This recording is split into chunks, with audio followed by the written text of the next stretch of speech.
Chers frères et sœurs bien-aimés en Isaïa, bonjour et bonsoir. Bonjour à tous nos frères et sœurs de par le monde, en Europe comme en Asie, en Amérique comme dans nos Antilles, en Océanie, Katiopa, Kemet, bonjour et bonsoir, Tribu Lévi, Haïti chérie.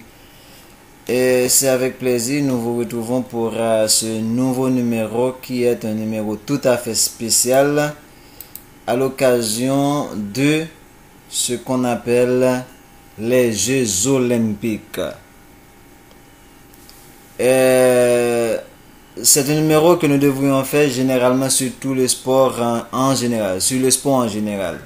Mais étant donné, et encore c'est l'occasion, le moment favorable de faire ce numéro, vu que les Jeux Olympiques, ça implique toutes les disciplines en matière de sport. Moi qui vous parle, j'étais comme un fan fou du sport, notamment le football, fan de l'Argentine, fan de Messi, fan de Maradona, en un mot, fan du foot. Mais lorsque j'ai commencé mes recherches, j'ai commencé à découvrir certaines choses. J'essaie timidement de m'écarter au fur et à mesure. Mais ça n'a pas été chose facile.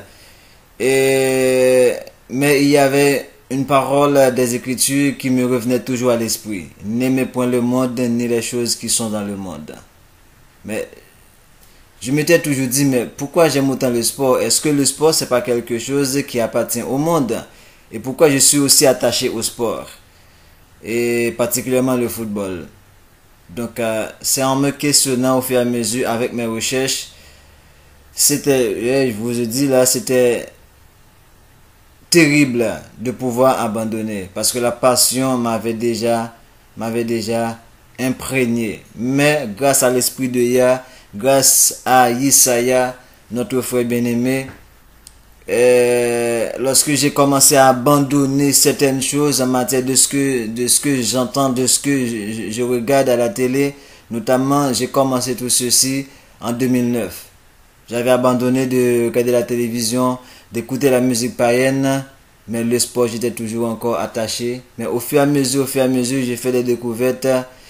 Et finalement, c'est avec mon voyage au Canada. Donc, le fait d'avoir accès au sport, c'était pas quelque chose aussi facile.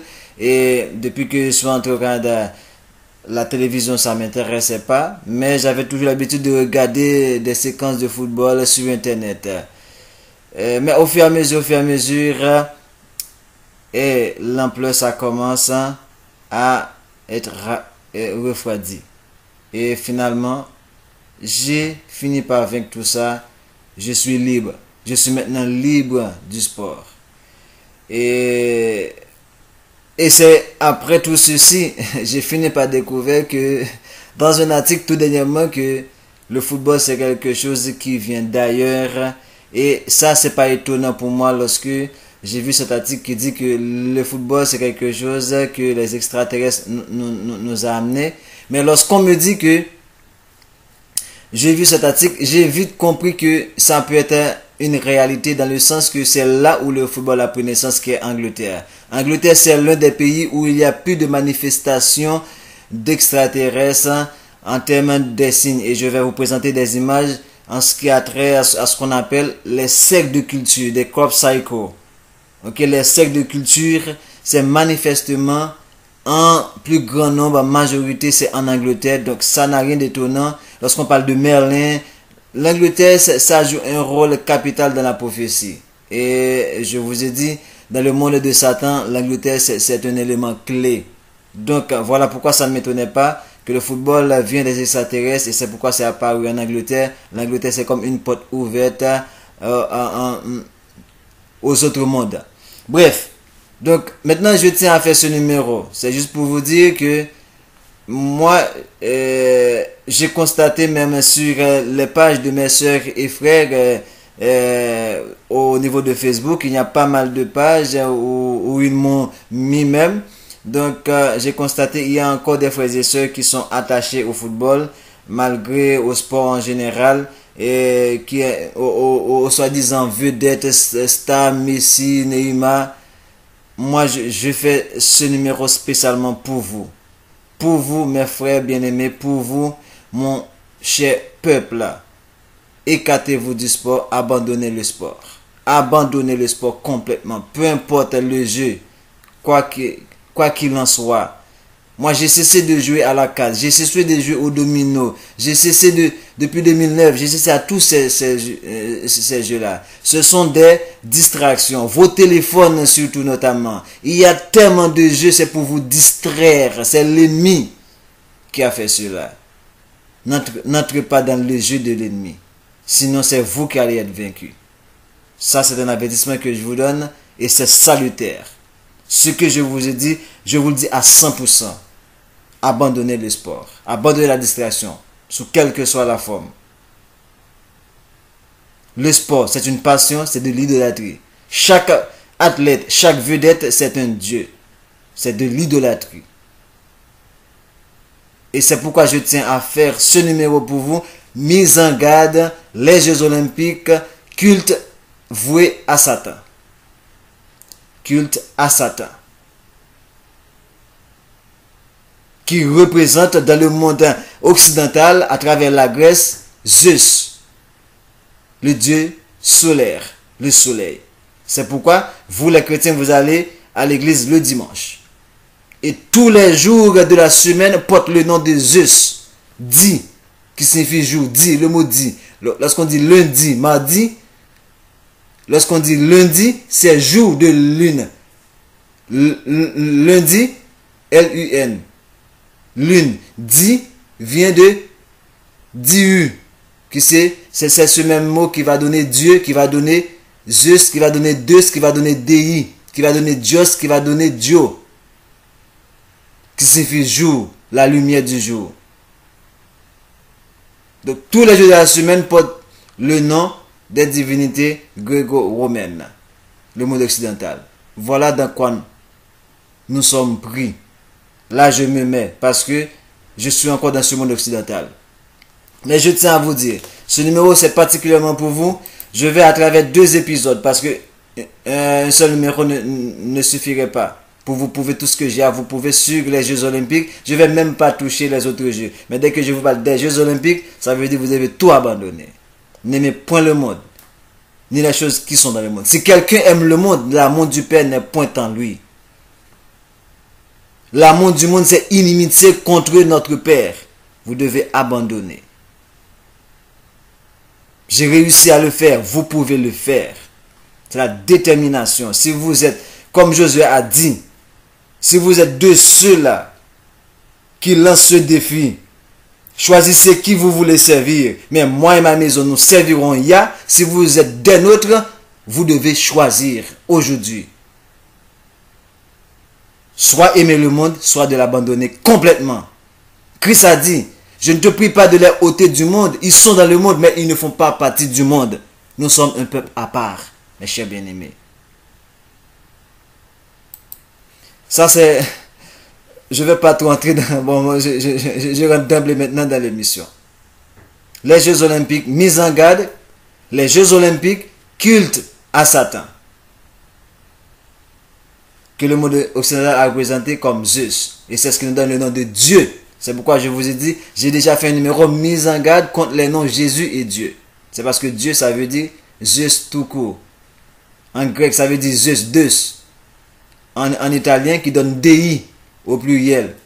Dio en italien. En latin, je dirais. En latin, c'est Deus, Dei. C'est pourquoi on a Filii Dei. Dio, italien. Dios, espagnol. Dieu, français. Tout ceci, c'est pour parler de Zeus. À qui veut l'entendre? À qui veut l'entendre? Les Jeux Olympiques, comme on a dit, les premiers jeux ont été organisés. Les Jeux Olympiques, je ne dirais même pas les premiers. Les Jeux Olympiques, pour la première fois, la création des Jeux Olympiques a été organisée en l'honneur du dieu grec Zeus, le roi des dieux. C'était les Jeux Olympiques une cérémonie, une célébration religieuse païenne qui se tenait au pied du mont Olympe. Je vais vous montrer tout ça en image. Et il y aura même une vidéo avec la cérémonie qu'on fait toujours à l'avance à Olympe, au mont Olympe, pour présenter des sacrifices humains, des sacrifices d'animaux même. Quelqu'un a dit, les femmes, on les faisait enceintes quelques semaines, et quelques semaines avant les cérémonies, on les fait avorter. C'est ce qui représente les sacrifices humains, on n'offre plus des sacrifices d'animaux.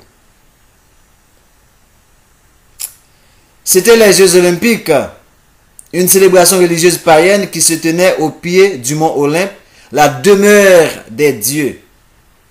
Seuls les hommes étaient autorisés à participer. Toute la symbolique est basée autour de la mythologie grecque. Toute la symbolique est basée autour de la mythologie grecque et du culte païen de leur dieu. De 776 avant notre ère jusqu'à l'an 393 de notre ère, et à l'époque de l'an 393, c'était le pape Théodose, l'un des successeurs de Constantin, qui a créé le christianisme, et Théodose l'a officialisé en 380 avec ce qu'on appelle l'édit de Thessalonique. J'ai déjà fait des émissions sur ça, allez voir le vrai visage du christianisme. Ces jeux eurent lieu tous les 4 ans et connurent une immense popularité. De 40 000 à 60 000 spectateurs se rassemblaient à Olympe. Lors de l'ouverture des Jeux, écoutez ça bien, les prêtres immolaient des bœufs dans l'espoir d'obtenir la faveur des dieux. Les efforts des athlètes étaient également considérés comme une offrande aux divinités païennes, car on ne pratiquait pas le sport pour lui-même. Vous voyez, il n'était par définition un acte religieux. Le sport,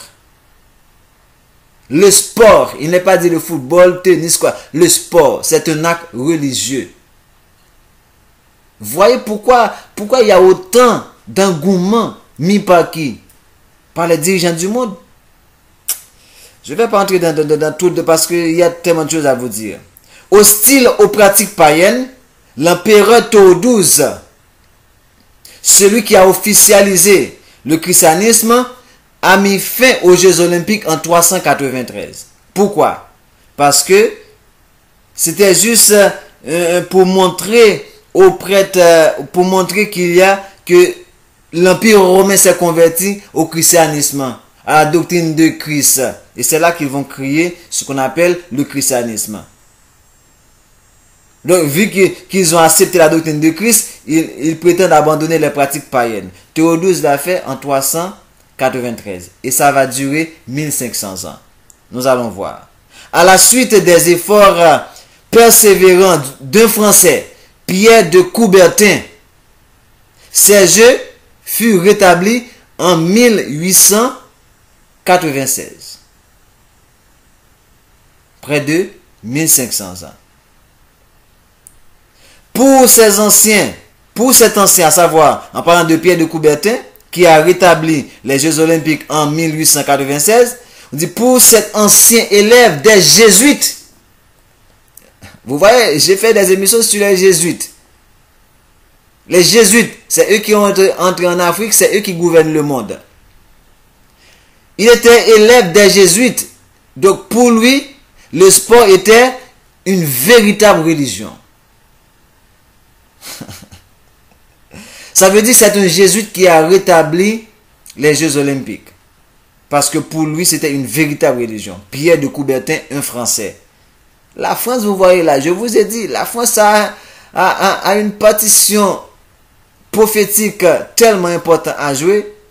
Lorsque vous voyez ce qui se passe en France, là, c'est pas de...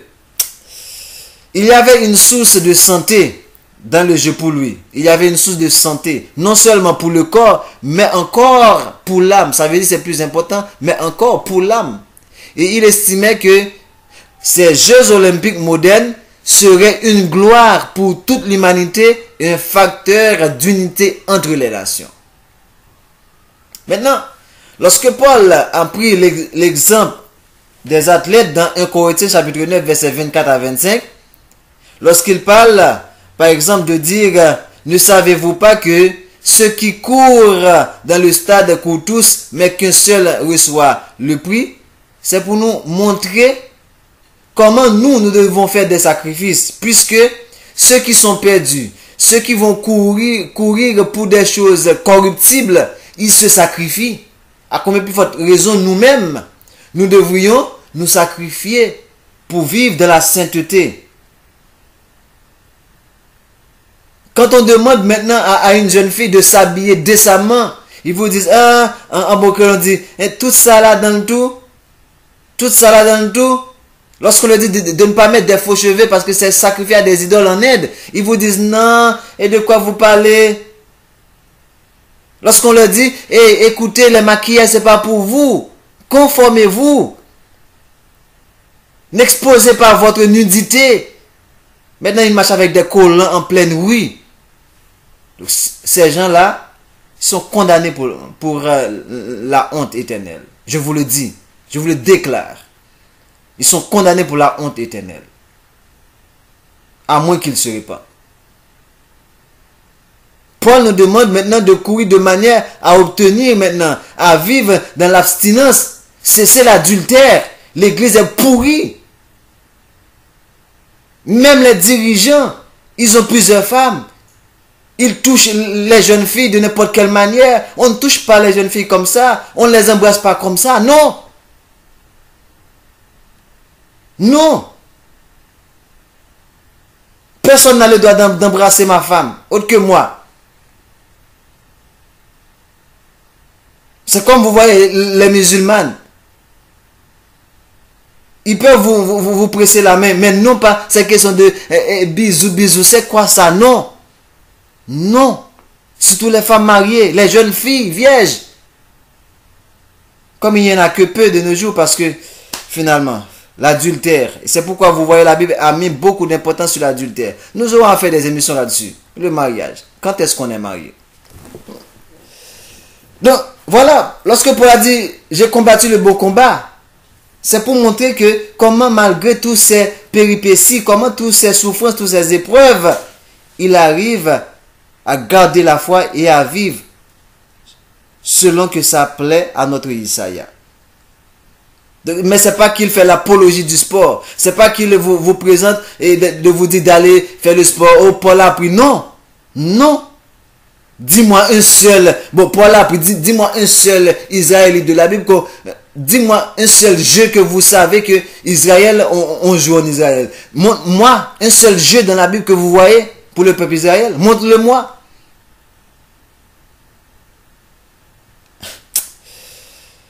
Aïe, aïe, aïe. Dans l'Antiquité, les Jeux Olympiques étaient un facteur. Dans l'Antiquité, je vais être trop rapide, je m'excuse. Dans l'Antiquité, les Jeux Olympiques étaient un facteur d'unité au sein de la civilisation grecque.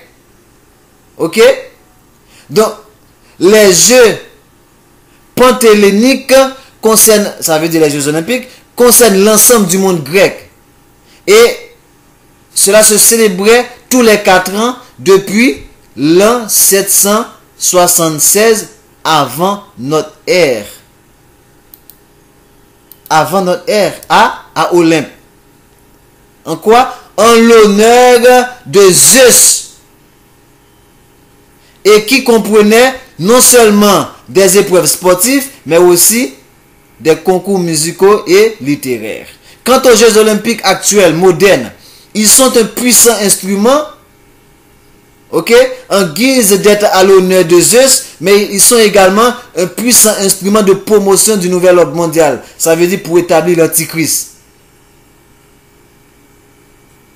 Les planificateurs de ce nouvel ordre mondial travaillent assidûment à éradiquer de la société occidentale toute valeur authentique et morale pour instaurer un système mondial néo-païen et totalitaire, ce monde de l'Antichrist annoncé par les prophéties des Écritures.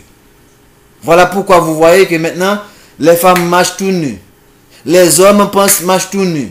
On voit toute leur nudité dans leurs pantalons. On voit toute leur nudité dans leur caleçon. On voit toute leur nudité dans leur collant, les femmes.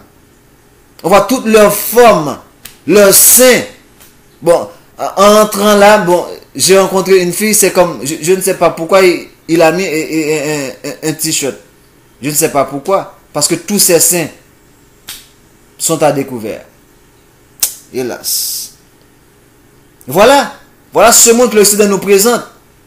L'homosexualité, c'est ce qui fait la norme. L'avortement, c'est ce qui fait la norme. L'indécence, c'est ce qui fait la norme. Les Jeux Olympiques modernes célèbrent encore leur dieu Zeus, Lucifer. Quelles que puissent être les convictions des concurrents ou des spectateurs à titre individuel, si on considère l'esprit qui oriente l'organisation de l'ensemble, les Jeux Olympiques modernes ne sont pas moins religieux que ne l'étaient les Jeux de l'Antiquité. Ça veut dire que c'est la même chose. Le serment olympique prend encore à témoin les dieux grecs. L'hymne olympique glorifie ces mêmes dieux ainsi que l'effort humain. Le culte solaire subsiste dans le rituel de la torche olympique. Je mets ça en parenthèse pour vous. Le culte solaire. Ok? Je vous ai dit, nous sommes dans un monde qui adore le soleil. Et c'est pourquoi je mets tout au début pour vous Deutéronome 4, verset 19, qui nous interdit d'adorer le soleil. Et Ézéchiel 8. Je vais vous donner tous les passages. Ne vous inquiétez pas. Le culte solaire subsiste dans le monde, dans le rituel de la torche olympique.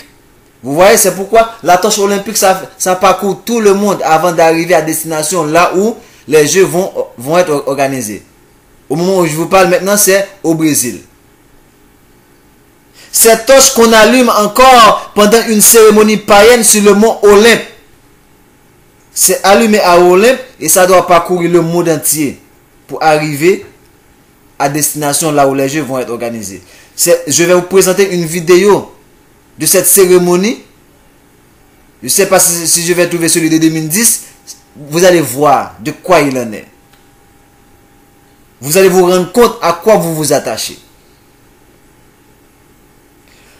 En concentrant les rayons du soleil au moyen de miroirs paraboliques. Jamais encore on avait idolâtré autant de vedettes internationales. Ça veut dire en parlant de ce monde moderne. De nos jours, c'est des centaines de gens. C'est pourquoi on dit jamais encore. Ça veut dire dans l'Antiquité, on n'avait pas idolâtré autant de gens. Mais aujourd'hui, dans ce monde moderne, on dit jamais encore on avait idolâtré autant de vedettes internationales pour leur prouesse physique, sans tenir le moindre compte de leur disposition morale. Oui, on est en train de louanger des gens qui sont quoi? Des homosexuels. Qui sont quoi? Des adultériens. Qui sont quoi? Oh, finalement, des immorales totales, capitales. Jamais encore des nations en aussi grand nombre n'avaient acclamé le mirage de l'unité planétaire. C'est presque le monde entier qui participe à tout ça. Aux Jeux Olympiques d'hiver de 1994. Ok? À Lillehammer, en Norvège, la cérémonie d'ouverture se voulait le reflet de la nouvelle spiritualité. Je reprends ceci pour vous. Aux Jeux Olympiques d'hiver, il y a les Jeux Olympiques, il y a les Jeux Olympiques d'hiver. Ça veut dire pour les pays nordiques comme le Canada.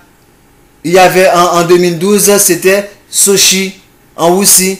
Ben, pour les aux Jeux Olympiques d'hiver de 1994, à Lillehammer en Norvège, la cérémonie d'ouverture se voulait le reflet de la nouvelle spiritualité. Cette cérémonie mettait en scène les Vetas, c'est-à-dire des esprits associés aux vieux mythes scandinaves païens, les Vetas. Je vais vous donner des images sur les Veta. Il y a, dit-on, des Veta bienveillants et des Veta malveillants. Et mieux vaut se concilier leur bonne grâce. La voix du reporter de la chaîne de télévision américaine CBS se faisait l'écho du message des Veta. Voilà ce qu'il a déclaré. Nous devons mieux prendre soin de notre environnement, nous disent les Veta, qui nous exhortent à instaurer la paix dans le monde. Salmodiant tous en chœur, les Veta ont levé les mains vers un œuf lumineux, colossal, qui s'est alors changé en globe terrestre. Puis le globe s'est ouvert, laissant échapper une multitude de ballons en forme de colombe. Nous allons voir la colombe bientôt. La colombe, c'est Vénus. Nous allons voir la colombe bientôt. Gonflés à l'hélium, tous ces colombes se sont envolés dans le ciel, portant une espérance trompeuse, vaine et en fait infiniment cruelle. 2 points. Celle de la paix sans le Créateur, notre Père Yah. Comment peut-il y avoir paix sans notre Créateur? Vous vous rendez compte? Voilà l'esprit qui est derrière tout ça. Les cérémonies que vous voyez, les cérémonies d'ouverture et de clôture. Regardez vous-même. Oh, c'est spectaculaire, c'est merveilleux. Mais vous vous rendez compte de ce qui se passe? Allez voir les Jeux olympiques de Londres 2012. Allez voir. Oh, lorsque je parle de Sochi, tantôt c'était 2014. Je m'excuse. Mais en 2012, c'était à Londres. Les Jeux olympiques à Londres. Allez voir. 2 ans et demi plus tard, 83 000, ça veut dire après 1994 en Norvège, 83 000 spectateurs se pressaient dans le grand stade olympique d'Atlanta, les Jeux olympiques de 1996, pour la cérémonie d'ouverture des Jeux d'été. Ils ont acclamé 5 esprits olympiques qu'on a vu émerger de la terre et s'élever. 2 points. C'étaient des formes élancées aux reflets argentés portant des masques solaires.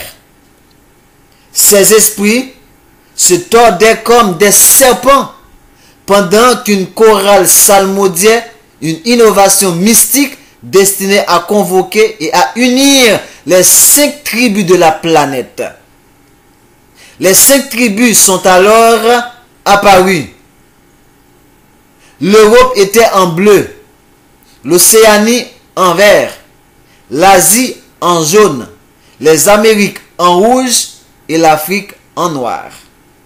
Au rythme de la batterie de Mickey Hart du groupe rock occulte des Grateful Dead, les 500 acteurs se sont livrés à une danse frénétique avant de former les 5 anneaux olympiques entrelacés. Dans la procession qui a suivi, on avait prévu une place pour les chrétiens. Ils étaient représentés par 28 grands mannequins rigides, endimanchés et sans vie. Vous voyez? En route pour l'église. Mais l'aigle des Navajos, le grand symbole de la puissance céleste, et une déesse ailée appelée l'Esprit du Sud, ont bien vite ramené le mouvement et la vie. Parce que les chrétiens apparaissaient comme des sans-vie. Et la chorale d'entonner alors Alléluia, Alléluia. Je donne pas le ton parce que ça se fait au son du célèbre Alléluia de Handel. On a ensuite rendu hommage aux athlètes grecs d'Olympie et aux dieux grecs. Puis le stade tout entier a été plongé dans l'obscurité pour représenter les 1500 ans au cours desquels les Jeux olympiques sont tombés dans l'oubli. Ça veut dire de 393 avec Théodose jusqu'en 1896 avec Pierre de Coubertin, le français, l'élève des jésuites. La lumière est revenue avec un hommage à Pierre, vous voyez, de Coubertin, et la proclamation de cette parole qui est de Pierre de Coubertin. Cette fois, écoutez bien ça, entre guillemets, cette fois, nous ne permettrons plus que s'éteigne la flamme olympique. Elle est un hommage éternel à tout ce qu'il y a de grand et de noble dans l'humanité. Vous entendez? Pierre de Coubertin, franc-maçon, jésuite, français. Lors de la construction de la tour de Babel, écoutez ça. C'est pourquoi je mis en garde. Oui. Donc, plus bas dans le deuxième numéro où je vais parler de Babel de Babel à la Grèce. De Babylone à la Grèce. Lors de la construction de la tour de Babel, Satan a déjà essayé d'instaurer un gouvernement mondial et une religion mondiale. C'est pourquoi j'ai fait une émission sur la véritable identité. Connaissez-vous vraiment le véritable Christ? C'est Vérité Révélée B, dans lequel je parle, il n'y a pas de religion, il y a une seule religion, à Babel. Ça a pris naissance et c'est cette religion qu'on a actuellement avec le christianisme, qui domine toutes les branches, embranchements, islam, hindouisme, quoi que ce soit. Mais il y a une seule religion, le même esprit. C'est pourquoi il y a l'œcuménisme qui rassemble toutes ces religions. Donc on dit, lors de la construction de la tour de Babel, Satan a déjà essayé d'instaurer un gouvernement mondial et une religion mondiale. Le Très-Haut a détruit ce projet en confondant les langues des peuples qui se sont alors dispersés. Voilà pourquoi on va avoir maintenant différents peuples. Créant chacun une culture particulière. J'aime ça. Créant chacun une culture particulière. Ça veut dire chaque peuple crée sa propre culture. Ses traditions, ses coutumes. C'est pourquoi dans Jérémie 10, il est dit, n'imitez pas les nations Israël. Mon peuple, Bantou, n'imitez pas les nations. Les Jeux Olympiques, c'est pour les nations païennes. Cette diversité des langues, des traditions et des cultures a empêché jusqu'à présent l'établissement d'un gouvernement mondial. Parce que eux, ils veulent que ce soit uni, mais le Père les a dispersés. Les a diversifiés. Voilà pourquoi maintenant ils veulent tout rassembler. Un gouvernement mondial, une économie mondiale, une religion mondiale. Voilà ce qui va être la base de ce qu'on appelle l'empire de l'Antichrist, le gouvernement mondial. La dictature totale. Je ne rentre pas dans ces détails là. Les Écritures nous enseignent cependant qu'à la fin des temps, le Très-Haut permettra à Satan d'établir l'unité économique, vous voyez, politique et religieuse du monde à travers le gouvernement mondial. Vous voyez? Oui, ils vont arriver à faire ça. Parce qu'il faut qu'ils soient unis pour qu'on puisse les détruire. Une des stratégies les plus efficaces de Lucifer pour instaurer ce monde uni est la mondialisation des événements sportifs. Et les Jeux Olympiques sont le fer de lance de ce programme. C'est pourquoi je vous dis, dès qu'on vous parle de Jeux Olympiques, on n'a même pas besoin de vous parler des autres embranchements du sport. Quand vous voyez les stades remplis, à craquer. Oui, c'est beau, c'est... Oui. Voilà ce qui est derrière. Ok? Voilà ce qui est derrière tout ça. Le sport élève les participants au-dessus des questions politiques et raciales. Donc ça vous distrait, ça ne vous donne pas le temps de réfléchir, ça ne vous donne pas le temps de lire. Ça ne vous donne pas le temps de chercher votre père, à le connaître, savoir ce que vous voulez faire. Mais vous êtes entré dans un monde et vous vous laissez diriger en fonction de tout ce qu'il vous présente. Oh oui, c'est bon, la technologie c'est bon, le sport oui, ça déstresse, oui. Ok, ça divertit, oui, ok. Mais à quel prix? Posez-vous cette question, à quel prix? Il y a toujours un prix. Même le salut que nous avons, Christ a payé pour. Posez-vous les questions. Tout ce que vous avez. C'est pourquoi je vous ai dit, même mon téléphone, je ne veux pas de téléphone intelligent parce que je sais, les téléphones intelligents, oui, c'est beau. Mais qui paie le prix? C'est mon peuple en Afrique, notamment chez nous au Congo. Je ne rentre pas dans ces détails.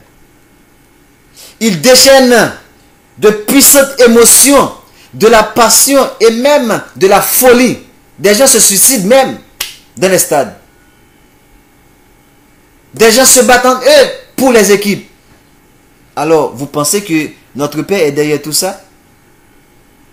Des gens qui tuent d'autres pour la passion, pour le sport, pour le jeu, le hasard. Il y a des gens qui perdent même leurs femmes parce qu'ils ont parié leurs femmes, leur voiture. On dit, il déchaîne de puissantes émotions, de la passion et même de la folie et fournit aux spectateurs dans le monde entier des occasions de communier dans un climat de grande ferveur. Si l'on veut promouvoir une cause sans toutefois s'embrasser de l'amour, de la vérité, il est beaucoup plus efficace de susciter d'immenses émotions collectives que d'avancer des arguments rationnels. Quand vous commencez à poser des questions, non, c'est vous qui le traitez de fou, d'insensé. Allez-y, tant pis pour vous. Aussi inattaquable soit-il, Alain Neuhat écrit: le sport permet de transcender la politique et les questions ethniques. Il réalise l'unité du monde. L'esprit de compétition qui nous fait aimer le sport se porte bien même dans les régions les plus pauvres et les moins connues du monde. Avec un degré d'engagement et une compétence incroyable, nous courons, marchons, sautons, nageons et lançons des objets sur toute la surface de la planète. Dans les montagnes, dans les grandes métropoles, au sein des équipes et des tribus. Le sport est bien autre. Le sport est bien autre chose. Le sport est bien autre chose qu'un divertissement. Je vous ai dit, ce n'est pas du divertissement ça. C'est au-delà. Il est une passion, un mode de vie, un mot de passe. En un mot, c'est le culte au dieu soleil, Zeus, voué à Satan. Ça, c'est moi qui l'ajoute. Neuhat analyse ensuite. Vous remarquez? Les gens se tatouent. Les gens font du piercing. Pourquoi? Parce qu'ils voient les vedettes, les artistes, ils font. Regarde Messi de nos jours. Maintenant, c'est la tête blonde. Il montre son vrai visage. Oh, gloire à Yah. Gloire à Yah. J'avais abandonné ma passion pour Messi. Merci, Père. Regarde maintenant ses bras pleins de tatouages. Il était très simple. Maintenant, regarde, il commence à montrer son vrai visage. Heureusement, moi, que je l'ai déjà abandonné. Ouais.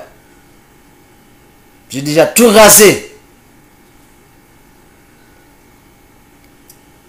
Tout. Ma passion, c'est la vérité. Ma passion, c'est Yesaya. Ma passion, c'est faire la volonté de mon Père. C'est ça mon divertissement. Vous pensez, c'est pas, je ne pourrais pas faire comme vous? Je travaille. Des fois, je rentre de très tard. Je dors de très tard pour vous apporter tout ça. Parce que c'est ça ma passion. Peut-être un jour vous comprendrez l'importance de tout ça. Vous comprenez le sacrifice, mais je ne vous demande pas de compatir avec moi dans quoi que ce soit. Non. Je ne vous demande pas de salaire. Non. Je suis déjà rassuré. Mon salaire c'est déjà rassuré. Ne vous inquiétez pas pour moi. Je fais mon travail avec amour. Amour pour mon peuple. Amour pour mon maître, Yesaya. Amour pour mon créateur, mon Père Yah. Voilà l'esprit qui m'anime. Je sais que tout ce que je dis, ce n'est pas forcément la vérité à 100%. Mais il va me conduire au fur et à mesure. C'est pourquoi des fois je dis des choses et après vous voyez que j'apporte des corrections. Parce qu'il m'éclaire au jour le jour. C'est pourquoi il a dit, vous connaîtrez empathie. Nous connaissons empathie. C'est pourquoi chaque jour, il nous révèle d'autres choses. Neuhat analyse ensuite les effets du sport mondialisé. Pour les petits pays, les compétitions sportives sont l'occasion de se faire connaître et respecter dans le monde entier. Elles sont aussi un moyen de cultiver la fierté nationale.